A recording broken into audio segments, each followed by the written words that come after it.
Well, folks, I'm here at FEMA headquarters to thank Homeland Security Secretary Mayorkas, Commandant of the Coast Guard Fagan, and the Commanding General of the Army Corps of Engineers, Lieutenant General Spellman, and the FEMA administrator who's become the MVP here these days. I spent a lot of time in this room, Griswold of FEMA and the entire workforce, and many other federal agencies that are working together here. You know, they're always going to be above and beyond the running toward danger and to save lives. Most people want to run away from it. These guys run toward it. And it really matters. And it really matters. And they're helping survivors that are really in desperate need. And that's what we're doing as we focus on delivering help to the people directly impacted by Hurricane Ian. I'm going to use this. It made landfall yesterday, and it is still moving across the state today. This could be the deadliest hurricane in Florida's history. The numbers are still unclear, but we're hearing early reports of what may be substantial loss of life. And parenthetically, I should note I've spoken with the governors and the mayors and the commissioners. I've been on the phone with the governor this morning.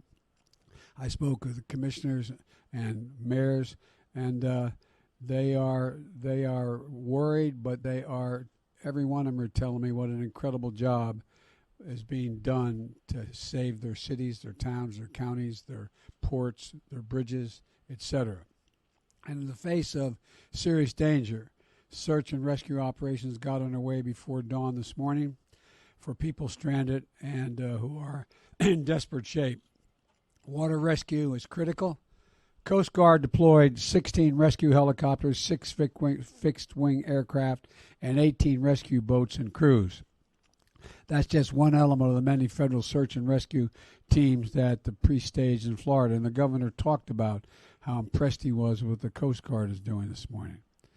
These are dangerous missions, and I'm grateful for the brave women and men in federal, state, and local governments working as one team, risking their lives to save others. And we're going to learn a lot more in the coming hours. But we know many families are hurting. Many are hurting today. And our entire country hurts with them because it's been all over the country. We've seen so many crises. But in Florida today is the epicenter. We're continuing to see deadly rainfall, catastrophic storm surges, roads and homes flooded. We're seeing millions of people without power and thousands hunkered down in schools and community centers. They're wondering what's going to be left. What's going to be left when they get to go home, quote unquote home, or even if they have a home to go to. Some of the folks have been through this before, but that doesn't make it any easier. Actually makes the anxiety even higher in my view. My message to the people of Florida and to the country is at times like this, America comes together. We're going to pull together as one team, as one America. First thing this morning is when I talked to Governor DeSantis and again offered the fullest federal support. Earlier this week, I approved his request for the pre-landfall emergency declaration to provide direct federal assistance to the state for emergency protective measures to save lives, including search and rescue and shelter and food. Earlier this morning, I approved the governor's most recent request for the expedited major disaster declaration. That means the federal government will cover 100% of the cost to clear debris and for all the costs that the state has to engage in and expend to save lives. The federal government will also cover a majority of the cost of rebuilding public buildings like schools and state fire stations. And folks in Florida who have destroyed or damaged homes, you don't have enough insurance. It means the federal government will provide individual assistance of $37,900 for home repairs, another $37,900 for lost property, for everything from the automobile to a lost wedding ring. That's what we mean by lost property. I've also spoken with mayors across the state, both Republican and Democrat, and I've told them the same thing. We are here. Whether you need, and whatever you need, I indicated to call me directly at the White House. They know how to do that. We're going to do everything we can to provide whatever they need. We've dispatched over 1,000 FEMA personnel and prepositioned major federal capacities and capabilities and supplies. That includes millions of liters of water, millions of meals, and hundreds of generators. I deployed dozens of search and rescue teams, along with high water vehicles and rescue helicopters to help get survivors to safety. Thousands of National Guard members have been activated. And in my direction, the Department of Defense is providing surge capacity on multiple fronts in support of FEMA's efforts. I also want to say again to everyone in Ian's path, the danger is real. To state the obvious, please obey all warnings and directions from emergency officials. And while the water is receding, don't go outside unless you absolutely have to. It's risky for you, and it impedes first responders from doing their job. I also want to say again to the oil and gas executives, do not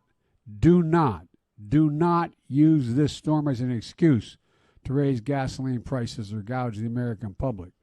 The price of oil has dropped in recent weeks. The price of gas should be going down as rapidly. It's not. My experts inform me the production of only about 160,000 barrels a day has been impacted by this storm. That's less than 2% of our country's daily production. Its small and temporary impact on oil production provides no excuse for price increases at the pump, period. If a gas station companies try to use this storm to raise prices, I'm going to ask officials to look into whether or not price gouging is going on. America is watching, and the industry should do the right thing. I expect them to do the right thing. And while we're seeing the devastating images in Florida, I want to be clear. To the people of Puerto Rico, we're not gone away. I am committed to you and the recovery.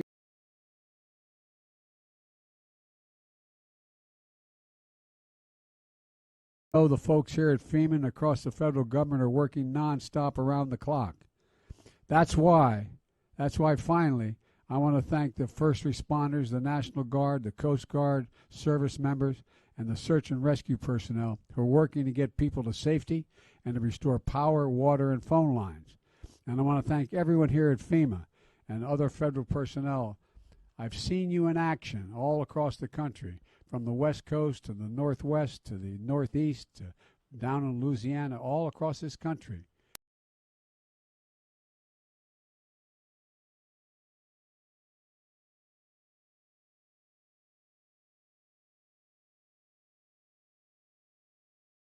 Deserve the nation's gratitude and full support. And right now, if you're in the National Guard and you get called up, you can still keep your job. But if you're in a FEMA reserve, that's not the case. That's why early this morning, I signed into law the Bipartisan Crew Act, championed in the Senate by Gary Peters and Rob Portman, in the House by Dina Titus and John Katko. And we signed it. That law will ensure that FEMA reservists have job protection just like military reservists. So when you're called up to help with a disaster, you can now focus on that mission without worrying you might lose your job, your day job, or receive some other penalty at work because of this national service. That's what the Crew Act guarantees. And it's going to help people become gain more civilian reservists out there. And it's going to make FEMA stronger. It's going to make America stronger. That's who we are. Every time disaster strikes, emergency crews from all over the country, from across the federal government show up to help like they're doing right now in Florida. That's America, a country of women and men willing to serve, willing to leave their own families to help a stranger's family. Everyone hard at work in Florida right now deserves our thanks. And when the conditions allow it, I'm going to be going to Florida to thank them personally so we don't get in the way. I'll do our best. We're going to do our best to build Florida back as quickly as possible, but we're not going to be leaving. We're going to build it back with the state and local government. However long it takes, we're going to be there. That's my commitment to you. I want to now turn it over to Secretary Mayorkas. Sure. Mr. President, do you plan to meet with Governor DeSantis when you're down there? I'll meet with everybody who's around. And The answer is yes, if he wants to meet. Do you plan to go to Puerto Rico as well? That's my intention. Thank you very much, Mr. President. Our hearts go out to the people in the affected areas. At DHS, our highest priority is the preservation of life and safety. DHS is working with our federal, state, local, and non-governmental partners to support the needs of the areas that are and may be impacted by Hurricane Ian. I want to thank the President for his leadership in signing the major disaster declaration that unlocks critical assistance to help jumpstart impacted Floridians' road to recovery. FEMA and the United States Coast Guard are focused on life-saving and life-sustaining response operations, and we are launching the recovery mission. The Coast Guard has completed extensive preparations in advance of Hurricane Ian to minimize impacts to maritime commerce, ensure public safety, and position ourselves for a rapid response. Currently, the Coast Guard has aircraft, cutters, flood response assets, and response personnel staged throughout Florida ready for immediate deployment.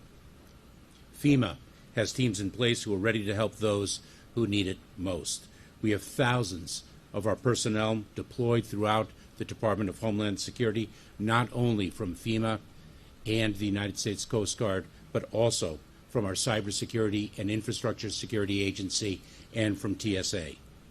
Today, I will be activating the DHS Surge Capacity Force so that we can bring to bear additional personnel from across the department to support disaster survivors in Florida. When a catastrophic event hits, DHS approaches response and recovery work with the full expanse of our resources and our capabilities. Our work in support of those affected by Ian will continue in the days, weeks, and months to come. This is not just a here today and gone tomorrow. We are here, as the President has articulated, throughout the need for full recovery. In that regard, with respect to Puerto Rico, as the President mentioned yesterday, I approved a temporary and targeted Jones Act waiver to ensure that the people of Puerto Rico have sufficient diesel to run generators needed for electricity and the functioning of critical facilities as they recover from Hurricane Fiona. We are in it for the long haul. Now, it's my pleasure to turn it over to Administrator Deanne Criswell of FEMA. Thank you, Mr. Secretary. I would first like to, again, begin by thanking the President for being here in FEMA's National Response Coordination Center. This is the heartbeat of what we do right here. This is where we bring the federal family together. These are some amazing public servants. I'd also like to thank the President for signing the CREW Act earlier this morning. Mr. President, behind us here are dedicated public servants from across the federal family. Behind us are the dedicated public servants who have been working tirelessly, day in and day out, to get help to those who need us most. These are the dedicated public servants who have put the needs of others before their own, and these are the public servants that we count on to respond to America's worst day. This is what the full force of the federal family looks like right here behind me. I'd like to recognize every single person here, as well as those on the ground in Florida and those supporting from our Region 4 office in Atlanta, for the extraordinary efforts that they have put forth during this historic emergency response. So we have been brought together here in a moment when millions of Floridians are navigating the aftermath of what is going to be one of the most catastrophic events they've experienced. My heart aches for those people who have been in the path of Hurricane Ian, for the lives that have been forever changed by this storm, and for the communities that will simply never be the same. America woke up this morning to images like Naples, Punta Gorda, and Cape Coral submerged underwater, homes across Fort Myers that have been torn from their foundations, and boats that have been found blocks away from where they were moored. But Hurricane Ian is still a very life-threatening storm. We are expecting the storm to continue making its way to Georgia, South Carolina, and into North Carolina, maintaining tropical storm force winds, deadly storm surge, and rainfall of up to 12 inches. As many have said, Hurricane Ian is going to be a storm that we talk about for decades. But from the moment Hurricane Ian became a threat, we already had the right teams in place who were ready to answer the call of those that need us most. To the heroic first responders and search and rescue teams that have been running towards danger to save lives, to the brave medical teams providing compassionate and life-saving care, to the local, state, and federal emergency managers working side by side to tackle challenge after challenge, to our meteorological partners who have been providing us with critical weather data hour after hour, and to the voluntary partners providing food and shelter to those who have just lost everything. I thank you, all of you. We thank you, and our nation thanks you. Now, we know that the next few days are going to be difficult. We have some very complex problems that we are going to have to solve. But like I said, we have the right teams in place who are ready to help those who need us most. And as I shared with the President just moments ago, search and rescue missions are already taking place across the impacted areas by land, air, and sea. We have teams ensuring critical health facilities like hospitals and adult care facilities have the support they need to care for their patients or evacuate them if still needed. We have power restoration teams making their way into devastated communities that help bring communities back online. And while we are focused on life-saving and life-sustaining response operations, we are already launching our recovery mission. An interagency recovery group is already planning for the long-term recovery needs, such as housing, debris removal, and critical infrastructure repair, as we know this is going to be a complex recovery. As you heard already, the President signed overnight a major disaster declaration that unlocks critical assistance to help these communities jumpstart their road to recovery. Individuals and families right now in Charlotte, Collier, DeSoto, Hardy, Hillsborough, Lee, Manatee, Pinellas, and Sarasota, they can now register for assistance and begin their recovery process. You can register by visiting disasterassistance.gov, through our FEMA app, or by calling 1-800-621-FEMA, 1-800-621-3362. And now that the sun is up and we are continuing to do our assessments, we will add more counties for individual assistance. The next few days, they're going to be difficult. We have some very complex problems to solve. But like I said, we have the right teams in place who are ready to help those who need us most. And regardless of how bad it is, I commit to everyone here today that FEMA and our partners across the federal, state, and local levels remain ready and prepared to help these communities in their greatest time of need. Thank you. Let me add one more thing. We didn't mention the Red Cross. The Red Cross is there. They're always there. They stepped up, and they continue to step up. So I want to thank them as well. Thank you. President, how would you describe your relationship and your conversation with Governor DeSantis? It's totally irrelevant, but I'll answer it, okay? Very fine. He complimented me. He thanked me for the immediate response we had. He told me how much he appreciated it, said he was extremely happy with what was going on. This is not about whether anything having to do with our disagreements politically. This is about saving people's lives, homes, and businesses. That's what this is about. And so I've talked to him 4 or 5 times already, and it's not a matter of my disagreements with him on other items. Do you hold Russia responsible for the rupture of the Nord Stream pipeline?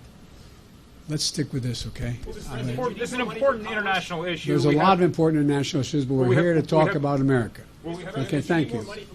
Thank you. Mr. President.